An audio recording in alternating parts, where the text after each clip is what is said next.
بالتأكيد، إليك قصة عن فتاة اسمها آلاء. كانت آلاء تجلس على شرفة منزلها في المساء تراقب المدينة وهي تستعد للنوم.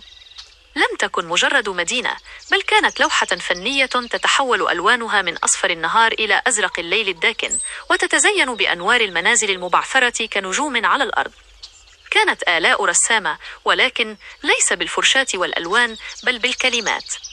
كانت تستخدم دفترها القديم وقلمها المفضل لترسم قصصا عن كل ما تراه. في ذلك المساء لفت انتباهها بيت قديم في الجهة المقابلة، نوافذه مطفأة وكأنه مهجور. ظلت تراقب البيت لعدة ليال، تتساءل عن قصته. هل كان يعيش فيه شخص ما؟ أم أن قصته انتهت؟ ذات ليلة، بينما كانت تكتب قصة عن الغموض الذي يلف ذلك البيت، لاحظت ضوءا خافتا يشتعل في إحدى نوافذه. كان الضوء باهتا، بالكاد يرى، ولكنه كان كافيا لإيقاظ فضولها.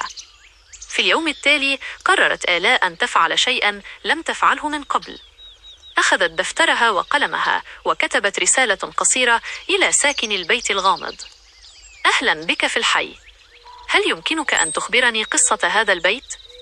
وضعت الرسالة في ظرف صغير وذهبت إلى ذلك البيت. وضعت الظرف في صندوق البريد وابتعدت بخطوات متوترة، قلبها ينبض بسرعة. في اليوم التالي وجدت آلاء شيئا في صندوق بريدها. كانت رسالة بخط يد قديم أنيق ومرتب. فتحتها بقلق وقرأت: شكرا لك يا آلاء، لم يكتب لي أحد رسالة منذ سنوات. اسمي محمود، وهذا البيت هو بيتي منذ 70 عاما. لقد فقدت زوجتي قبل عامين، والآن أعيش على ذكرياتنا هنا. استمرت الرسائل بين آلاء ومحمود لعدة أسابيع. كل يوم كانت آلاء ترسل له قصة جديدة، ومحمود يرد عليها بقصة عن ماضية. لقد علمت أن البيت الذي كان يبدو مهجورا كان مليئا بالحب والذكريات، وأن النوافذ المطفأة كانت فقط انعكاسا لحزن رجل فقد رفيق دربه.